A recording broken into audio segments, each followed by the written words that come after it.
Well, you're not. You're not who you think you are. Well, we think that you are John or Dave, but you're not. You're not who you think you are. Jumbled mass of preconceived ideas. From our birth, we were given our identity. People told us we were great or small. From our birth, we were given rules of right or wrong, not forgetting the bullies at school. The world teaches us to think that life is full of limitations. The world tried to make us think that there were loads of limits. Welcome to conditioning.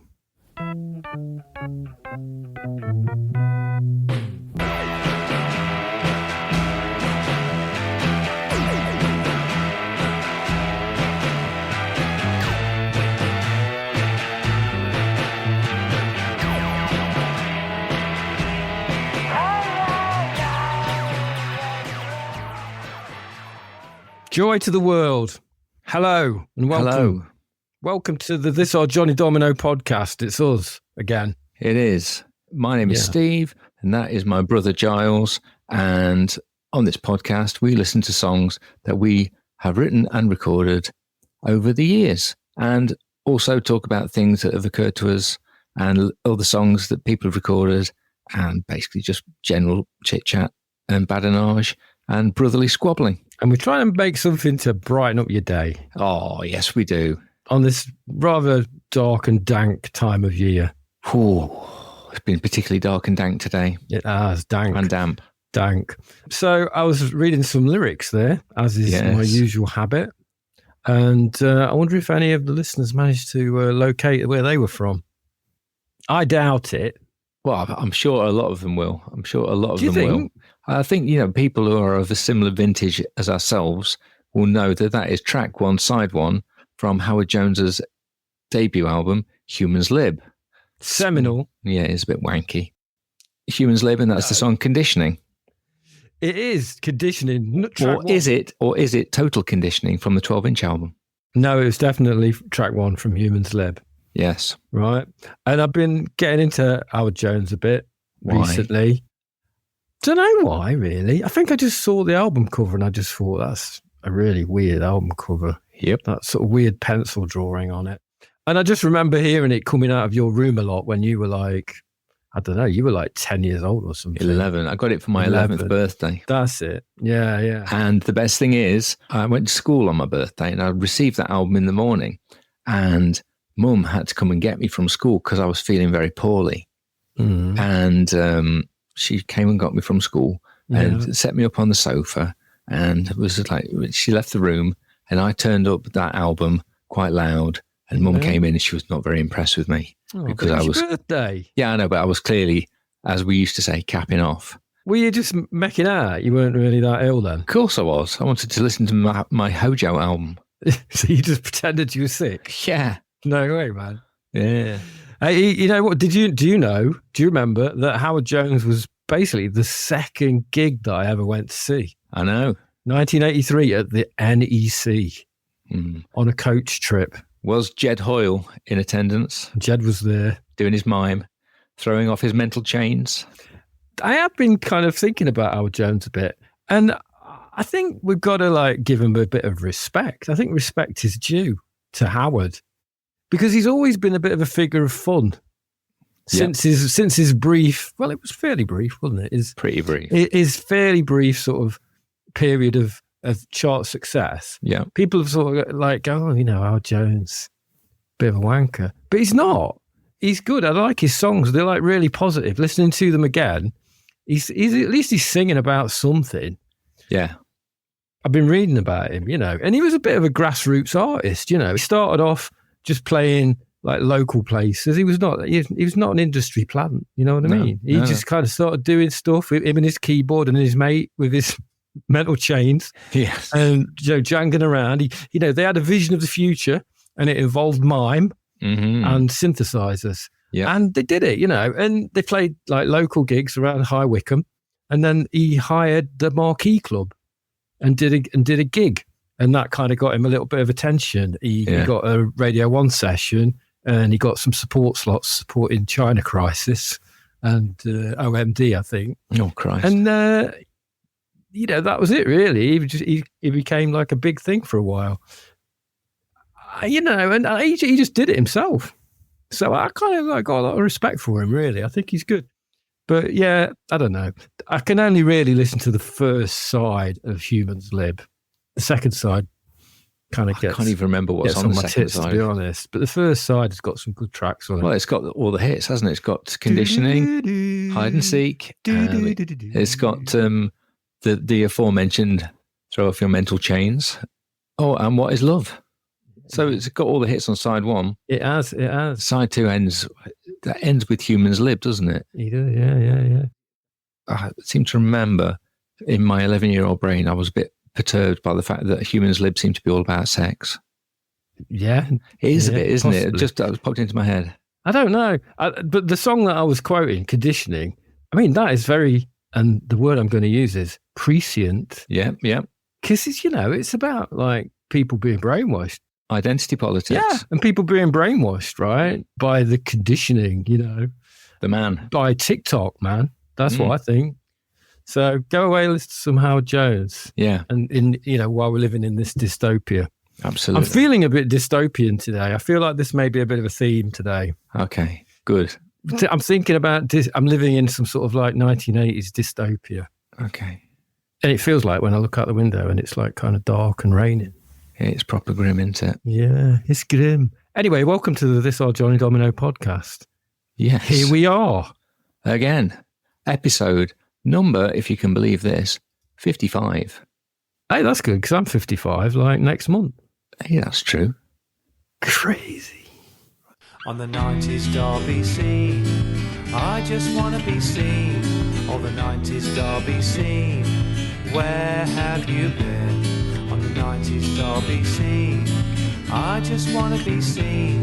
What musical cuisine Stephen Jars going to serve today? Lovely Wilbraham there. Lovely Wilbraham's jingle invites us to travel back in time to the lesser spotted Derby music scene, primarily of the 1990s. It's a returning feature. We look back at music from the past. And this time we are talking about a band called the Eskimos. Now, in April of last year, a YouTube clip appeared online and someone was saying, I found this bit of music on a cassette. Does anybody know who it is? I think it's a Derby band from the 90s and I don't know anything about it, but I think it was recorded in a studio in Mikulova. So they knew quite a bit about it and it was the Eskimos. I don't think we ever did any gigs with the Eskimos, but I remember seeing them a couple of times. Mm-hmm. And actually, as part of this, our friend Frankie, he sent us a link to a web collection of a fanzine that was given out in Nottingham called Overall, There Is a Smell of Fried Onions. And I remember getting that from Selected Disc. It was like a free fanzine type thing. And I kind of went through the whole back catalogue that was on this website. And there's a little article about Eskimos in it. So I'm going to read you that, okay? Please do. Formed in Derby towards the end of 90. Obviously, they didn't have enough space to change the kerning on the letters, so they just put 90. After 6 months learning to play their instruments, they appeared in public for the first time in April 91 as support to Antiseptic Beauty. Anybody remember them? I remember the name. I can't remember anything about them. They have since played several gigs as far apart as Essex and Liverpool, including support slots with the Field Mice and Wonky Alice. After early lineup changes, they are now Bill Crowson on drums, Ann Pearson on bass and vocals, Matthew Stack on guitar, and Nick Glyn Davis on guitar and vocals. Now, Nick Glyn Davis has appeared on this podcast in the past as a member of Boy Scout that we were talking about. Bird Scout. Boy Scout. Boyland. Yes, Boy Scout, Birdland. If you remember, we were very jealous of them at the time because we were getting lots of record company interest. However, it was all fine in the end because nothing happened. So then we could listen to their songs and quite enjoy them. That was Boy Scout. Eskimos. Yes. They never did anything. So we they like them anyway. But I do remember seeing them. And eventually someone discovered what this song was. And it was a song by the Eskimos called Promise Me. Promise me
so far.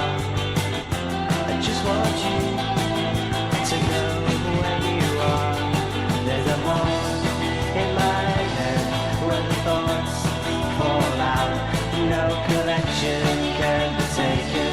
You return and I'm mistaken. You're not so far away. Stay here today. Leave me in a place so far away. Promise me you won't forget. Even when I make you stretch, it doesn't fly. Words just crawl. Nothing gains through it all.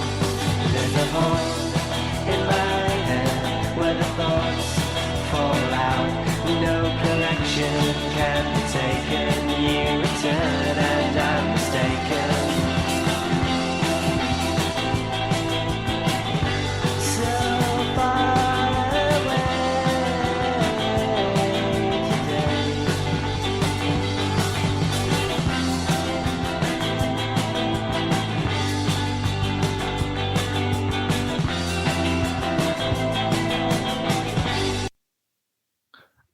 And that is how the recording ends. I think it's a terrifically energetic song. I really like it. It's really good. It's an absolute cracker. It's got one of my favourite musical techniques. What's that? Here's a bit of boring theory. It's called a pedal.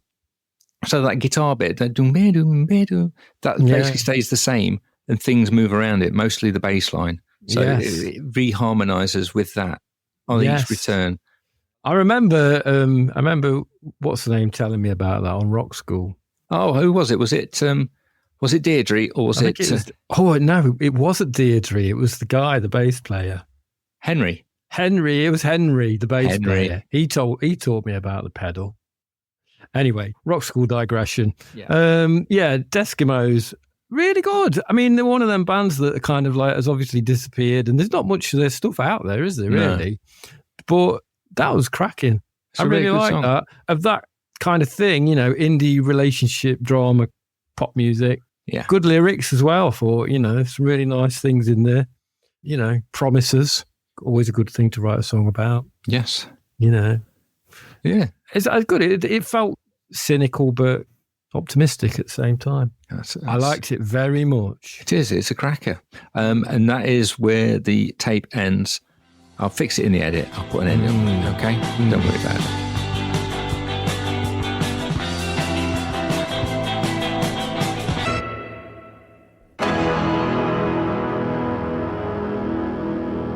But the name Deskimos as well. It's just the right side of tortuous. It is a good name. I mean, desk obviously implies people who perhaps stay indoors a lot. Yeah. And perhaps not outdoors, rugged, sporty types. Yeah. In a band with that. But then Eskimo. Yeah. Obviously, that's now a racial slur, apparently. That's what I read. It's culturally insensitive and out of date term for indigenous people of the Arctic. So someone at a desk feeling a bit cold. Ooh. It's got layers. Again, it's got layers. See, this is what I need you for, because I'm not very sensitive to words and language and, verbiage. So I need you to explain all this shit to me. Well, there you go. You see, the power of words. And I've got a poem about that, actually. Well, weirdly. This poem doesn't really need any explanation. Okay. The poet's long-term partner says, "Poems don't really do it for me. And if you ever get published, I'll probably just pack up and leave." The poet, now justly chastised, commits fully to chiselling verse. I could swear I just felt a romantic bone as he prods her and pokes her about.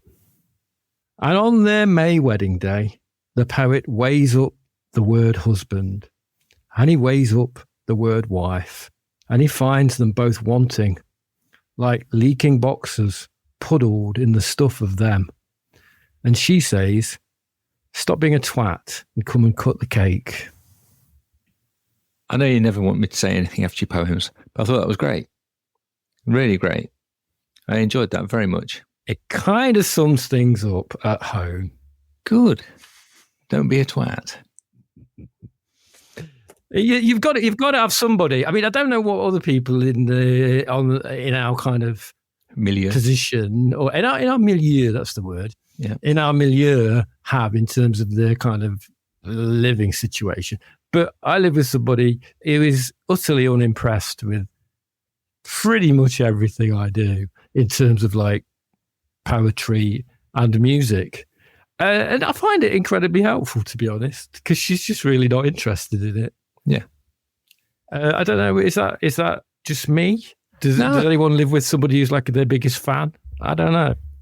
I think it's nice to feel a little bit of support, but you don't want someone to be like all over it. I think that would just make you not want to bother doing anything. Exactly. I don't mind. I mean, obviously, I feel supported, but she's really not impressed by any of it, to be honest. Yeah. But there you go. I forgot to tell you, Giles, I've got a sponsor.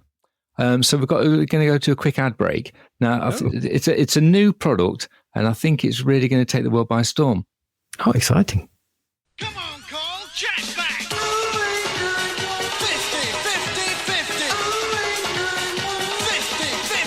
50. Yeah, what are they selling though, man? It's a chat bag. If you're lonely is it? at home. Okay. If you're lonely at home in the evening, in the late 80s, early 90s, yes, just ring that number up and you'll be put through to a complete stranger. You'll be able to talk to them. That sounds like a really good idea. If I was living in the late 80s, early 90s, I would definitely do that. Hi, I'm Giles and Stephen's mum, and I don't listen to their podcasts. I think they're very silly boys. The PRF Tribute Series. Yes. Do we need to explain what it is again? I was just about to say, as a reminder, the PRF Tribute Series is a global group of musicians, and every month an artist is chosen, and for the rest of that month, people submit their own versions of songs by said artist. Last month, we didn't get involved with it. It was Beyonce. We didn't really have time to do it, did we? Well, no. you had a good idea, but unfortunately, it wasn't happening at all. Time ran away from us. Time ran away from us. And last week, we did talk about I Am Wilbraham and his submission, which was... it was sexy. It was unbelievably sexy. He was a naughty boy. It was a sexy Six Music dad. It was a great song. Unfortunately, Will didn't win. He didn't. And neither did one of our other friends. And that is Ian from Motorcade One and Frankie Machine. And they did a song together under the name of Density's Child. And they did a version of Bugaboo. Yeah, and it was really good. And we're not going to play the whole thing, but we're just going to give you a taste of it. And I encourage you to go away and listen to some more of the PRF monthly tribute series. Yeah. Ooh, you bugger. Bugaboo, bugaboo. Bugaboo, bugaboo. Bugaboo, bugaboo. Bugaboo, bugaboo. You make me wanna throw my pager out the window. Tell MCI to cut the phone calls. Break my lease so I can move. Cause you're a bugaboo, you bugaboo. I wanna book your number on the call block. Have AOL make my email stop. Cause you're a bugaboo. You bugging what, you bugging who, you bugging me. And you don't see it ain't cool. It's not hard that you've been calling me, stressing me. I pay your reaping, you just non-stop. And it's not hard that you're leaving me messages every 10 minutes you stop by. When I first met you, you were cool, but it was game, you had me fooled. Cause 20 minutes after I gave you my number, you already had my mailbox full. So what? You bought a pair of shoes. What now? I guess you think I owe you. You don't have to call as much as you do. I'd give them back to be through with you. So what? My mama liked you. What now? I guess you think I will too. Even if the pope said he liked you too, I don't really care cause you're a bugaboo. You make me wanna throw my pager out the window. Tell MCI Lyrical skills, man. Lyrical skills. You've said before you like it when an artist is really struggling to fit the words in. And that's... I think I've said it about Motorcade One. But, I mean, originally, he did an a cappella version of it. Yeah. And then Frankie took it and basically sampled it all and put it all together. But I like it when Frankie joins in as well, because both of their voices could not be any more Derby. I want to see a video for it. That's the problem. Man. Like them two walking down the street in a kind of a Beastie Boys kind of way, like camera low down. Yeah, and getting in the face. Shooting up at them and them getting in the face and coming. Like a Hype Williams thing with that massive fisheye lens. Exactly. Be amazing, wouldn't it? Anyway, we're going to move on from that because they didn't win. And the artist for this month was chosen to be the Eurythmics. Is it Eurythmics? They are just, I think they're just Eurythmic. Eurythmics, right? Which is not an artist that I've ever really had much major interest or love for, to be honest. No.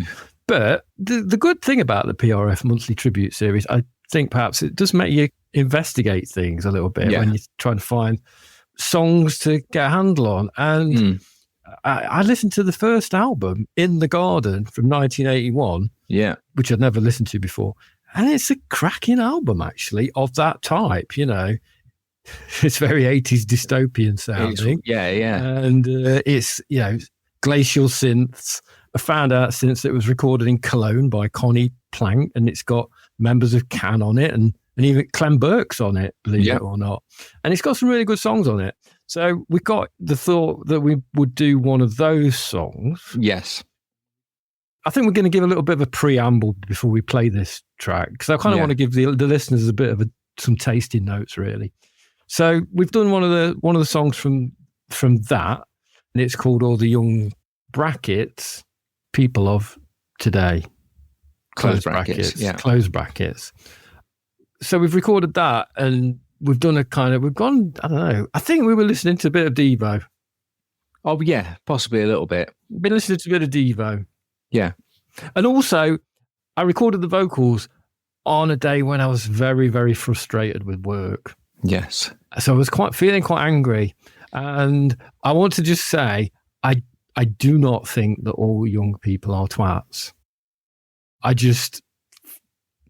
don't know who this angry guy was, but he was there, right? Yes. So there's an angry guy on it. And then we've done a sort of like a little hidden track. A little hidden track at the end of it. Anyway, it'll all become clear.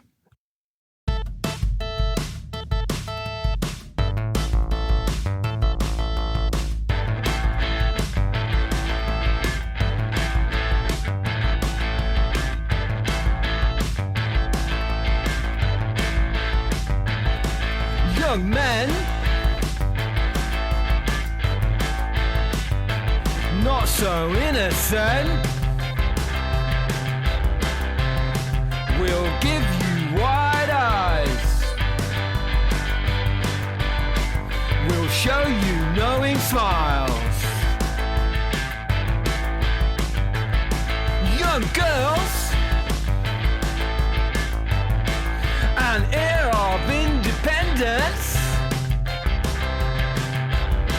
can take you at their leisure. They live for pleasure.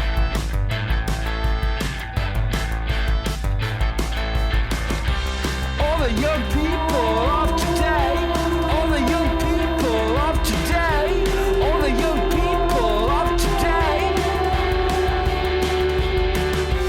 all the young people of today, all the young people of today, all the young people of today.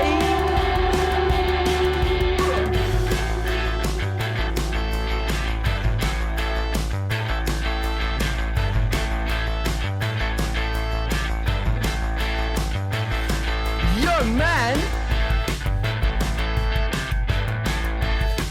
an air of mystery, are dreaming from their towers. They smell of flowers. Young girls,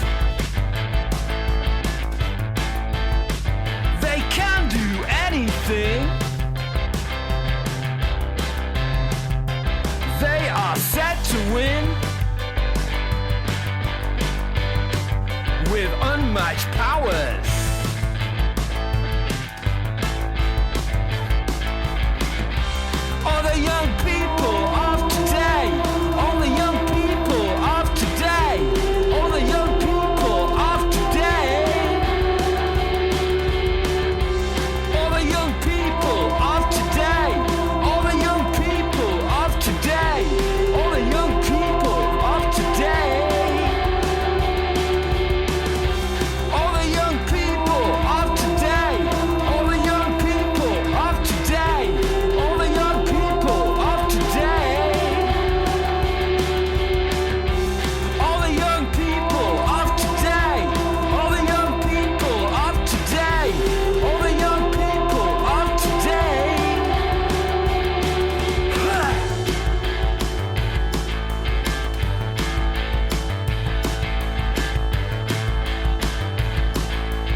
twats. They are fucking twats. How many sorrows do you try to hide in a world of illusion that's covering your mind? I'll show you something good. Oh, I'll show you something good. When you open your mind, you'll discover the sign that there's something you're longing to find. The miracle of love will take away your pain. When the miracle of love comes your way again. When the miracle of love will take away your pain. When the miracle of love comes your way again.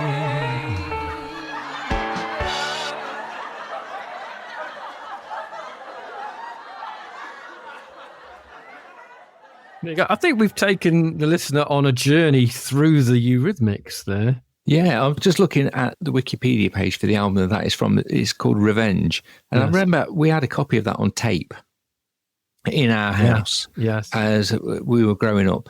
And that was also, even though it was like one of the later albums, not the last album, but that was also recorded at Connie's studio in Was it? West Germany. Yes. Oh. Featuring Clem Burke on drums. I think he was like a full-time member of the band at that point. Oh, But wow, it is okay. produced by David A. Stewart. Ah, So there you go. there you go. Yeah, So the and- journey from the first album, 1981, to One of the- sixth album, 1986. That's a lot of albums. It's a lot of albums, and they're not even done by that point. You see, I wanted to do The Miracle of Love because I think it's just a horrible song. Well, I think we did it justice. I think so too. Have you watched the video recently? What, of The Miracle of Love? Yeah, No, that's not what I was Horrible. thinking. Oh, okay. horrible. Wikipedia describes it quite well. The grainy video shows Lennox and Stewart separately in darkened rooms, surrounded only by candles, followed by a shot of Lennox against a tree, while historical footage of military violence is shown. The video ends with an extreme close-up of Lennox as she wanders around a park before acknowledging the camera by winking, smiling, and laughing. Mm. I've got a lot of time for Lennox, though. She's good, isn't she? I mean, she's pretty sound, don't you think? You know what? I suppose she's all right, but you're not going to win all those Brit Awards in the 80s and 90s without having something going for you. Yeah. And she was basically best British female for Yeah. all of the 80s. She was, basically, wasn't she? Yeah. Dave Stewart, I don't know what I think about him, though. He's a bit more of a shady figure. The guitar solo on that song is just dreadful. But he's done a lot of stuff. But I did find out one thing about him, apparently, which may be kind of nonsense, but it's off the internet. Apparently, he suffers from something called paradise syndrome, which is a feeling of dissatisfaction despite having achieved one's goals, and often applies to successful people who feel like they have nothing left to achieve. And they experience a sense of emptiness and ennui.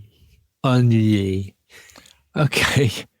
Something we'll never experience. Absolutely not. We're going to keep striving, especially with our... I'd quite like to have a bit of paradise syndrome. Be nice, wouldn't it? But, you're just going to be fighting against your partner who's just resolutely unimpressed by everything that you do. Yeah. You see, she's trying to create a striver. That's what she's trying to do. She wants you to keep striving. Oh, you see, you're analysing my relationship now. I need to not talk about this. Yeah, let's not do that. Okay. I think it might be time for another advert. Yes. Don't be bored. Call. Friends. What's the number now? 0891 27 27 27. Ooh. I know you're not going to do this like that often, but I quite liking the adverts, to be honest. Okay. I'm quite enjoying it. What was that one? That was from a different chat line. Oh, right. So, again, the opportunity to talk to a stranger. Over the phone. I don't know what the... I should probably have made a note of how much it was going to cost. Try calling that number now.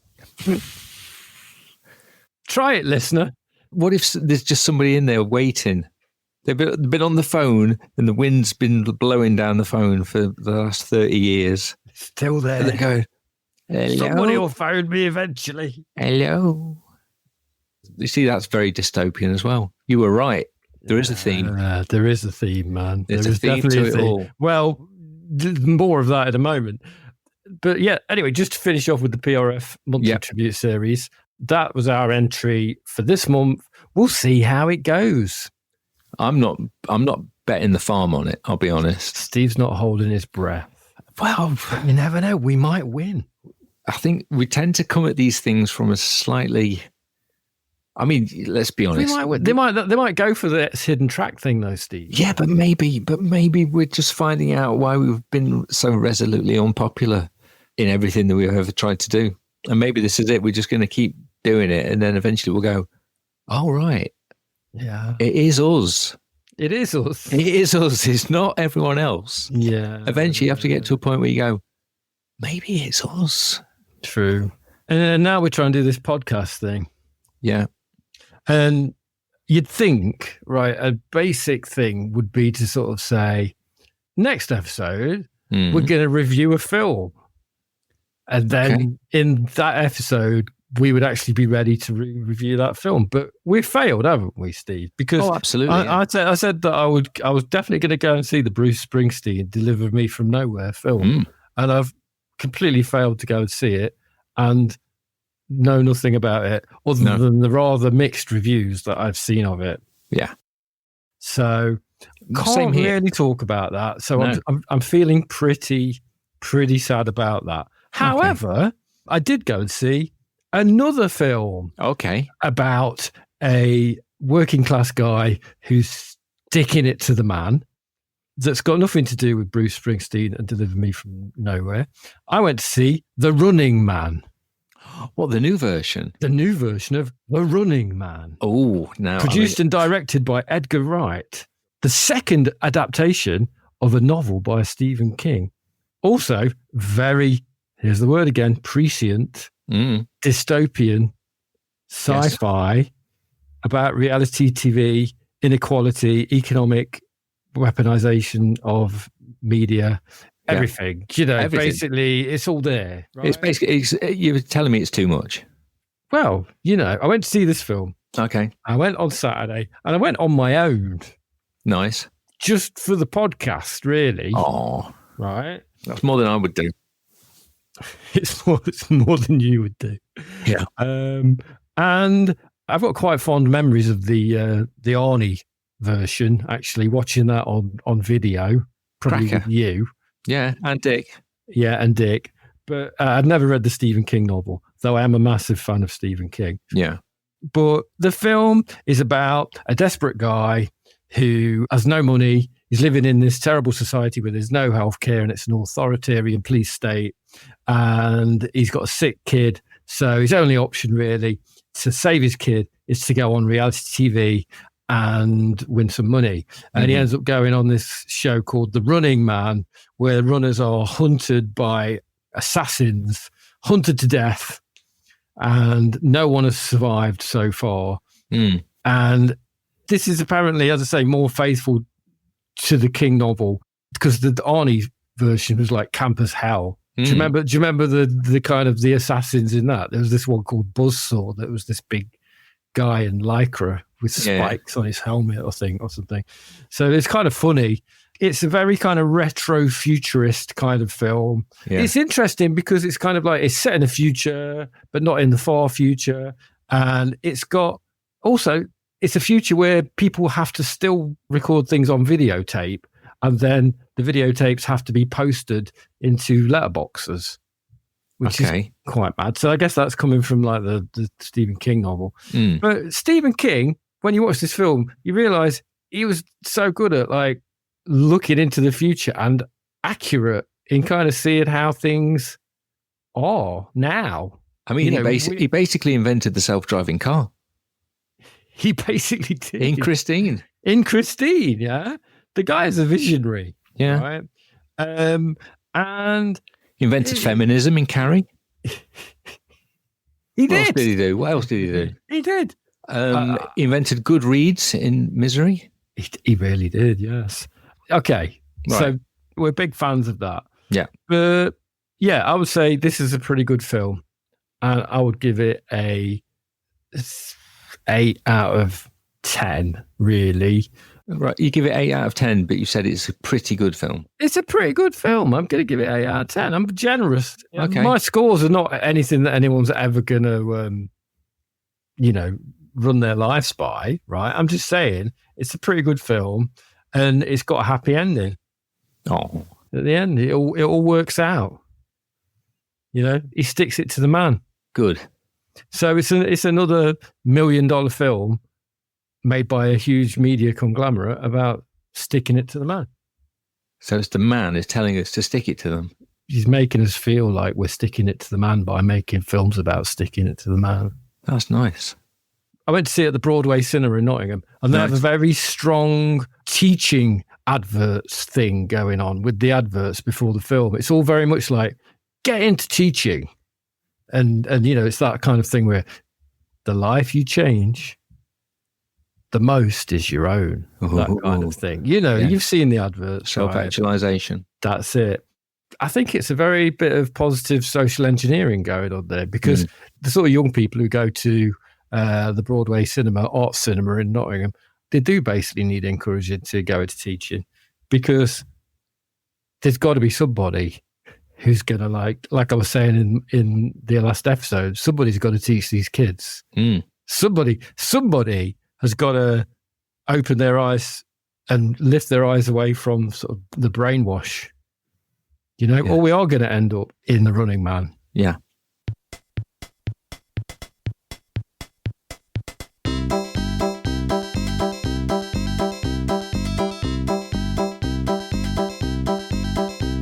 We're making a podcast in the face of certain doom. We are this our Johnny Domino. We're making a podcast and we're playing obscure tunes. This our Johnny Domino. We're brothers, we wear glasses. We've got medical conditions. We've both been alive for a while. We're making a podcast in the face of certain doom. It's time for this our Johnny Domino. Oh, something like that, anyway. This podcast is called This Our Johnny Domino. The original idea was for me and Giles to listen to songs that we recorded under that name from 1992 onwards. And I'm going all the way back to the summer of 1992, to the first songs that we recorded under the name Johnny Domino. It's a song which I haven't told you about. I had 3 songs to choose from. Yes. Because you wanted me to choose a song. And I put them into an online decision maker. Oh, you're so decisive, man. Oh, it's pathetic, isn't it? And this is the song that was chosen. Now, I know you're going to have a specific problem with this. I just want you to get over yourself, because there's a particular reason why I was quite pleased that this one came up. Yeah. So here it is. Go. 1, 2, 3, 4. The whole folks believe he's an electric youth. He's a young man after my own heart. And now I see he's a magic girl. He's got the virus making no sense at all. Stand with the ball, stand with the ball, stand with the other. Stand with the ball, stand with the ball. Got to bring up others.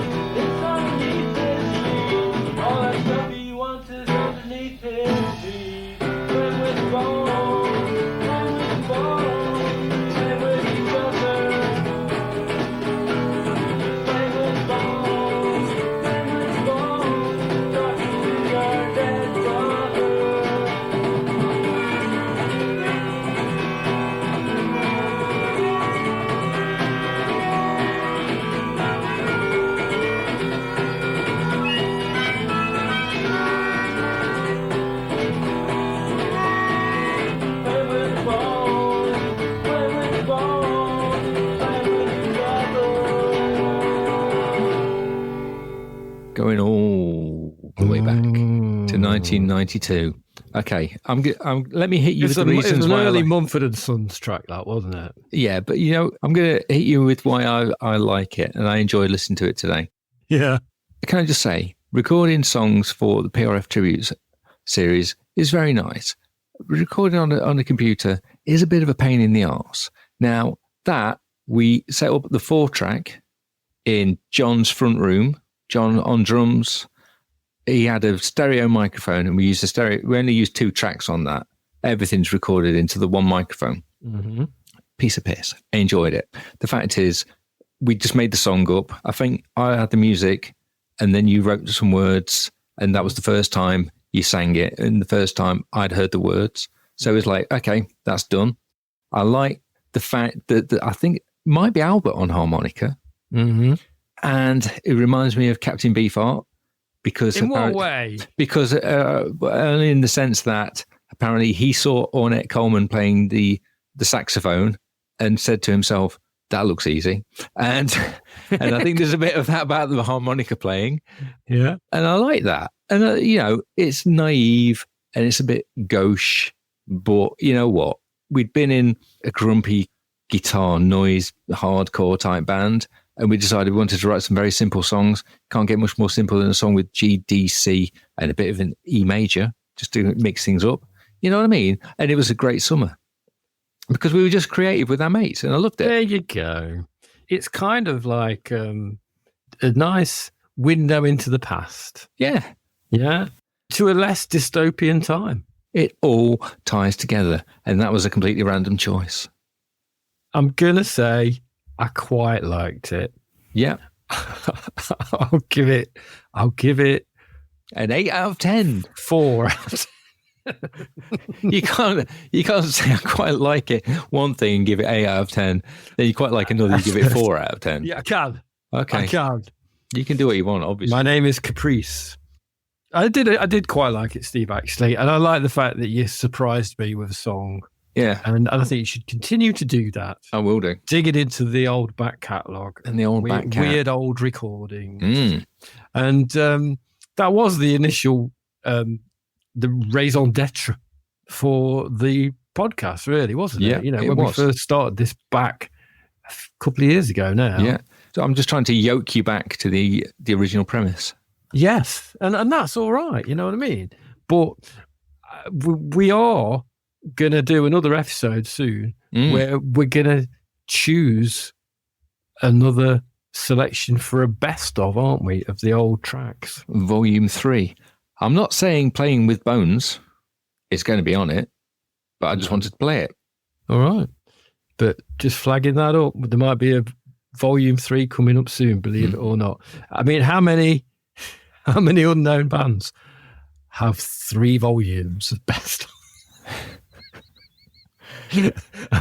We're going back to the old hubris thing again, aren't we? Here, let's face it. But to comical levels, really. Yeah, definitely. Exactly. Exactly. It's all self-deprecation, really. We're aware. We're aware. We're aware. We are actually having our cake and also eating it and admiring the cake. I wasn't sure about the Johnny Domino podcast, but I gave it a chance, and now I think I love it. Have you got another poem? I've not got another poem, but I'm going to talk about some recommends, because last episode you recommended some songs that you liked. Yes. Or some albums that you liked. But unfortunately, I'm not a big album buyer, and I haven't really bought many new bits of vinyl recently. The only bits of vinyl I've bought have been from the charity shop. But I've been listening to some new stuff. So I've got a couple of new music recommendations. Mm-hmm. I would definitely recommend listening to somebody called Florence Aduni. Adooni. She is kind of an Afrobeat artist, and she's got an album out, a new album called AOEIU, An Ordinary Exercise in Unity. And it is a really, really good album. And there is a track on it called Mam Pela Shure, in which the vocal harmonies, make me feel like my head is lifting off my shoulders. Nice. Please go and listen to that and have your head lifted off your shoulders. I've also been listening to the band Geese. Oh, yeah. which is Cameron Winter's band, who's pretty current guy, and I think it's a really good album. It's not the sort of album that you can listen to in one go, perhaps. It's one of those things that's sort of quite dense, and you kind of have to like dig your way into it gradually. But there's some really, really good songs in there. It's lyrically interesting. It's musically, harmonically, and rhythmically kind of interesting. It's the sound of like young people making music in dystopian America, I think. For a way in, watch the video to the song Taxes, which is a really good video, actually. And it starts off all kind of lo-fi, and you're kind of like at the back of this club, and it's like, first person view of like trying to get through all these people, push yourself way through this club, and you finally get to the front, and all the music's all kind of lo-fi, and then it all kind of kicks in. It's really good. Cool. So watch that video. The other thing I can recommend is, it's not a new thing, but I've been reading the book Earth to Moon, which is a book by Moon Unit Zappa. Oh, cool. Frank Zappa's daughter. And it came out, I think, a year or so ago, but it's pretty decent, actually. It's a good book. She writes really entertainingly about this completely messed up childhood that she had, living in Laurel Canyon with a father who's like this crazy, incredibly creative man who's terrible at being a parent, having a relationship with his kids, and just awful, really. And a mother who gets increasingly more insane. And there's all the stuff about, do you remember that she became a bit of a pop star? She did a song with him called Valley Girl, and there's a whole thing about that in it. I think he did probably kind of resent the fact that his only real hit was a song with his daughter sort of talking all over it. So it's an interesting book, but it did make me kind of question whether I really like. I'm struggling to listen to Frank Zappa's music after reading it, to be honest. I can't believe it's taking you this long to join me on the bus. No, I mean, he's a man whose music I find incredibly entertaining and interesting, but that documentary, was it Alex Winter documentary? Yeah. I just thought he was horrific. Yeah. So there you go. That's my recommendations. But also, final recommendation. Yeah. I went to see a band called Dusty 4-Track from the Nottingham area. And if you see them playing live in the Nottingham or Derby or Midlands area, you should go and see them. They're a pretty good band. And I thought, when I saw them, this is a definite thing for the podcast because of the name, of course, Dusty 4-Track. And also, there are a couple of older guys, and they were playing a gig with our Fred. So they were kind of doing a gig to a bunch of callow youths, really. Yeah. And they held the room. They're a great band, and they do this stripped down bluesy kind of thing live with just two guitars and a keyboard, and they're great musicians. And I just wanted to play a track, and this is a track called Metronome.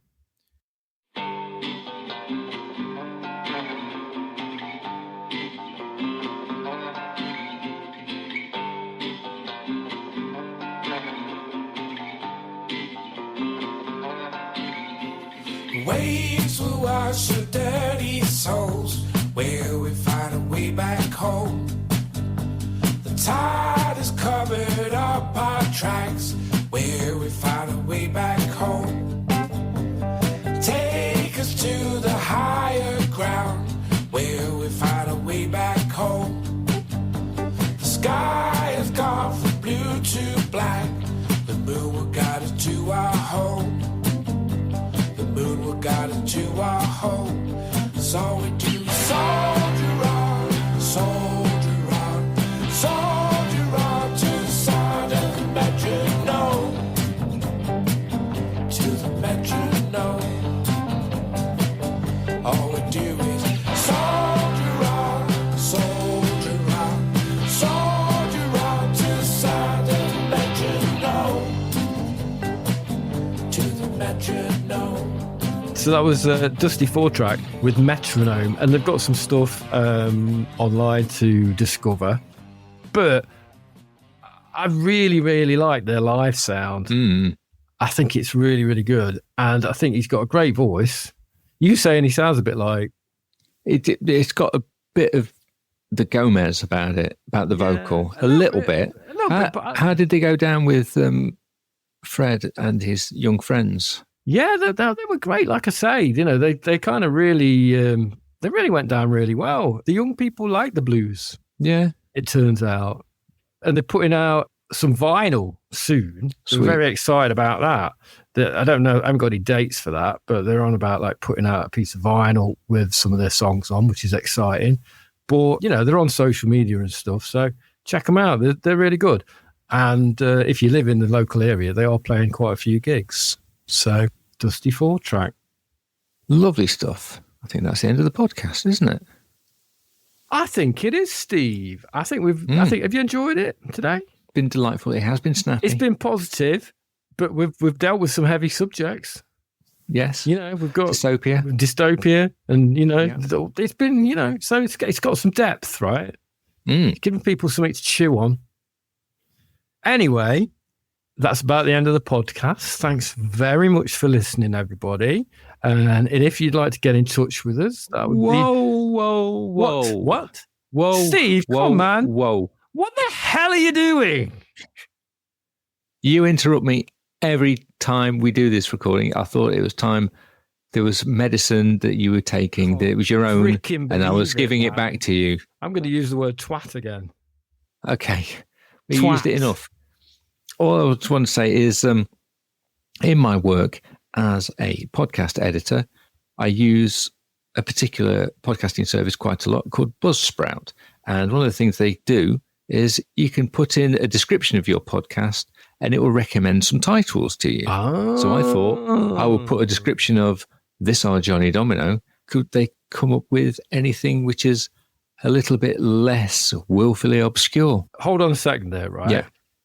Let's just point out the fact, if you need a podcast editing, this is the guy. Yeah, well, I am a guy, yes. Guy. No, this is the guy.